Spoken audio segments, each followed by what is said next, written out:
ওম নমঃ শিবায়। আগামীকাল থেকে শুরু হতে যাচ্ছে মহাশিব চতুর্দশী, মহাশিবরাত্রি। এই শিবরাত্রি বিগত অনেক বছর পর পুনরায় আমাদের মাঝে আসছে, অত্যন্ত পুণ্য নিয়ে আসছে, যা আপনি যেভাবে গ্রহণ করবেন আপনার জন্য সেইভাবে ফল দানকারী হবে।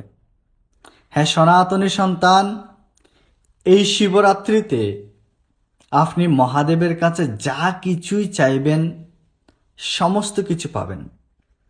যদিও মহাদেব এই সমস্ত কিছুর ঊর্ধ্বে, তারপরেও মহাদেব এই জড় জগতের যারা জীব রয়েছেন তাদেরকে কখনো নিরাশ করবেন না বলেছেন স্বয়ং শিব। আপনি শিবের কাছে যদি আজকে জড় বিষয়ে কামনা বাসনা আশা করেন, ইন্দ্রিয় সুখের আশা করেন, সমস্ত কিছু পাবেন। যদি আপনি আত্মিক শান্তি কামনা করেন তাও পাবেন, মুখ্য কামনা করেন তাও পাবেন, এমনকি অমৃততুল্য বরদানও পাবেন। এখন আপনার উপর নির্ভর করছে, আপনার বিচার বিমর্শের উপর নির্ভর করছে যে আপনি কি রকম আশা নিয়ে মহাদেবের চরণে প্রণতি নিবেদন করছেন। এখানে যখন আমরা প্রণতির কথা বলেছি, প্রণামের কথা বলেছি, চলুন জেনে নেই প্রণাম মন্ত্রটা কি এবং সেই মন্ত্রে কি বলা হচ্ছে। ওম নমঃ শিবায় শান্তায় কারণত্রয় হেতবে নিবেদয়ামি চাত্মানং ত্বং গতি পরমেশ্বর।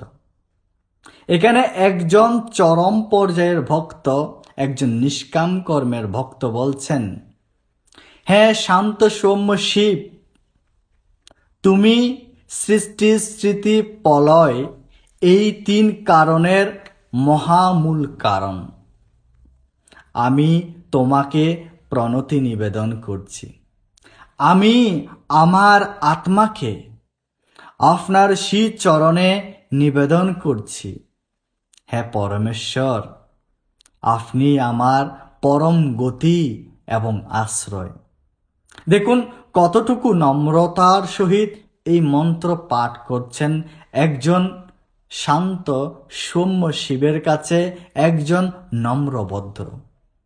আমাদেরকে গীতায়ও বলেছেন যে আপনি যার কাছে যাবেন না কেন খুবই সুন্দর এবং শান্ত মানসিকতার হন, তাহলে আপনার উত্তর অবশ্যই আপনি পেয়ে যাবেন।